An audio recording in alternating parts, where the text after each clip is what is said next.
Hey guys, how's it going? Michael Troy here. Today we're looking at Adventure Comics number 210, Artifact Edition, the first appearance of Krypto. Cannot wait to share it with you. It is so much fun.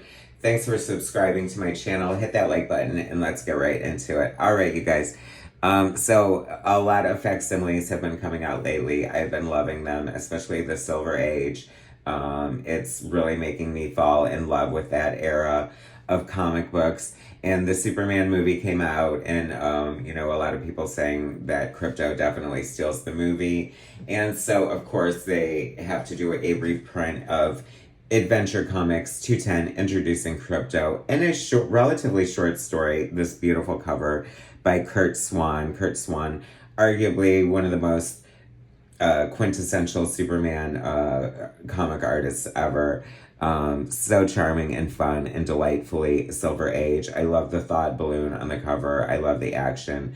I love that it could kind of be straight from inside the comic book. It's so interesting to note the logo over here. So, like, I don't know, just unassuming and not super exciting. Huge, approved by the Comics Code Authority. So DC DC calls them artifact editions.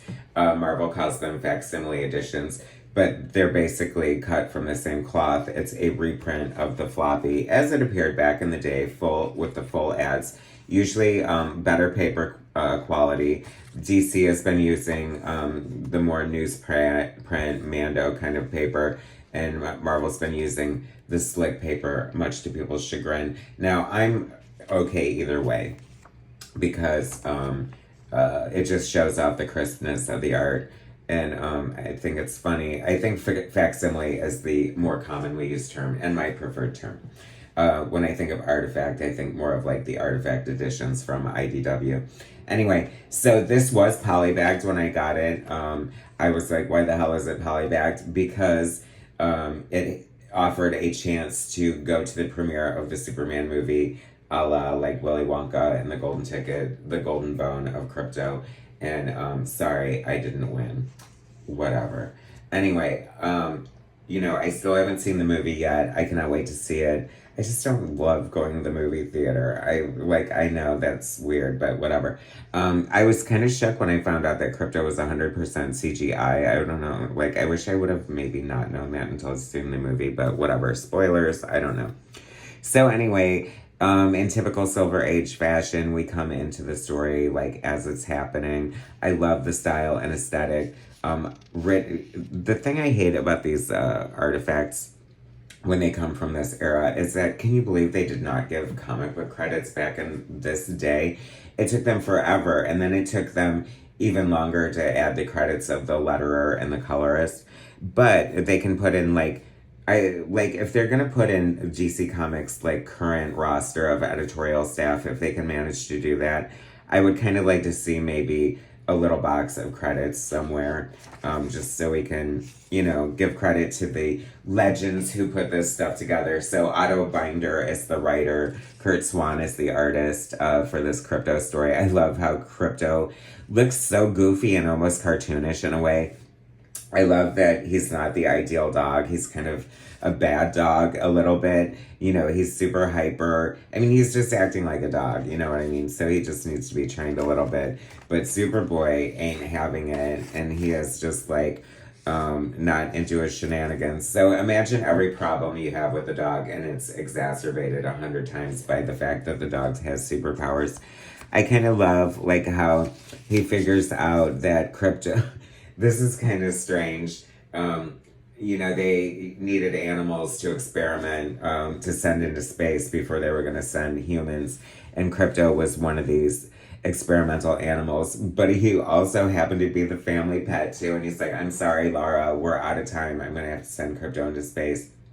It's like, that's really going to upset the baby, but whatever. We understand you have to do it. We'll probably sending the baby soon anyway. So luckily, Krypto found Earth and found Superboy, and they were reunited, and he's got a tear. And it is low-key, like, super touching. I love it. It's so amazing.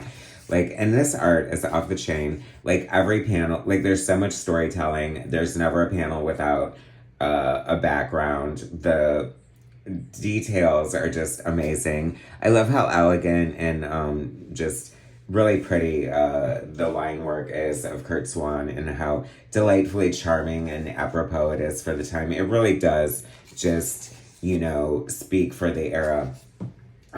It reminds me so much of Leave It to Beaver in certain ways, and I love that too.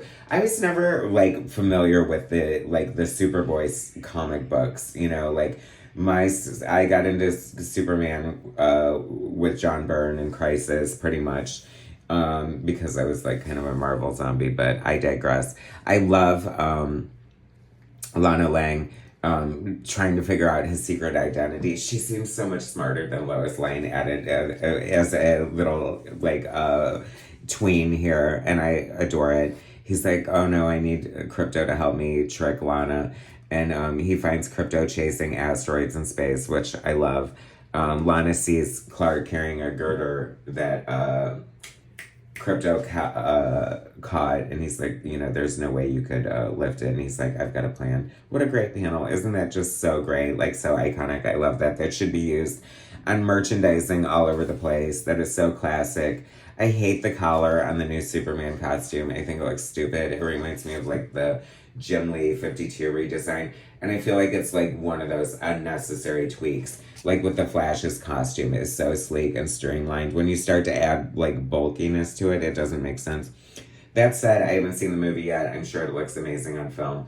And it's gonna be my new favorite thing.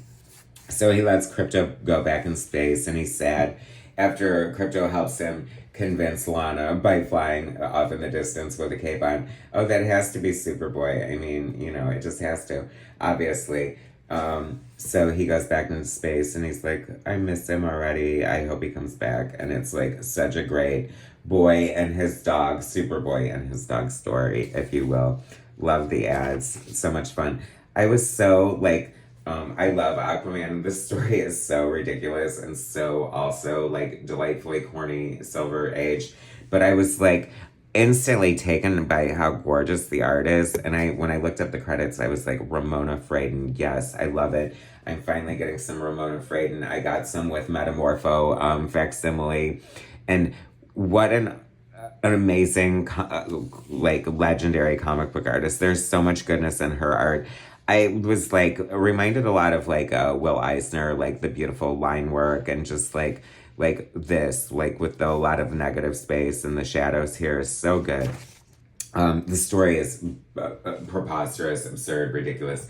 And it's so funny too, because I was thinking, I wonder who drew this. It was I almost had Nick Cardy vibes, how good looking the characters are, and I was oh, look at these men kind of looking sexy. So then when I saw Ramona drew it, I was you go, girl. I love the imaginative panel borders here. I love this is so unique. It's so innovative, using tricks and trades, the comic tropes, to the best of your advantage in a storytelling fashion. And it is so gorgeous. I need more Ramona Fradon. If y'all have some good Ramona Fradon recommendations, please feel free to sound off in the comments. Now, this was so interesting to me. This totally took me out. Okay, so Aquaman is helping. This captain had a boy, or was hoping for a boy to take over his ship, and he had a daughter instead. But fortunately, she started a newspaper called The Log, and this is so, I was cracking up all the time, because if I had a nickel for every time they use the word seaman in here, but seaman, and I just, the paper's called The Log, and the fact that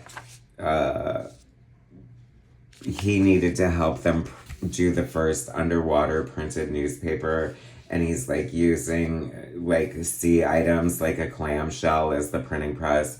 I was almost crying laughing. I thought it was just so funny. And then this is so weird. This is a page, and suddenly we have Speedy and Green Arrow, and I'm how does this relate to the story? It doesn't make any sense.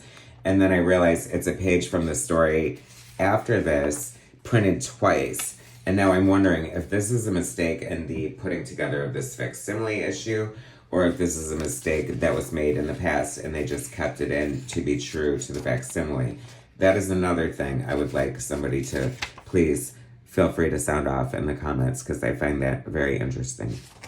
Have you had your clam pressed news lately?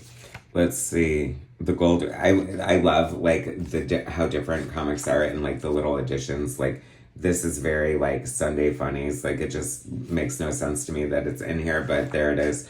Then your United Nations like public service announcement comic strips, and then like history lessons. The Great Gold Rush of '49 is being reenacted today, but this time the gold is uranium. There must be, no pun intended, like a gold mine of information in here, and I'm like, I'm not going to take the time to read it. But you know, I need words with my pictures, or pictures with my words. Was it George Papp? It was a name I was not familiar with. I think it's George Papp. Forgive me if I know it's somebody Papp. But this art is so good. It's very Chester Gould looking. This is like the Speedy Green Arrow backup, you know, pre-heroin addicted Speedy. So a better era anyway for Speedy. But this is so good, so charming. I love this era. So much fun. Bring on the facsimiles. They are so great. I cannot wait to see Superman. Krypto is so much fun. Like, I love everything about this. This is so good, you guys. Thanks for watching. Subscribe to my channel if you haven't already. Hit that like button, and I will bring you more soon.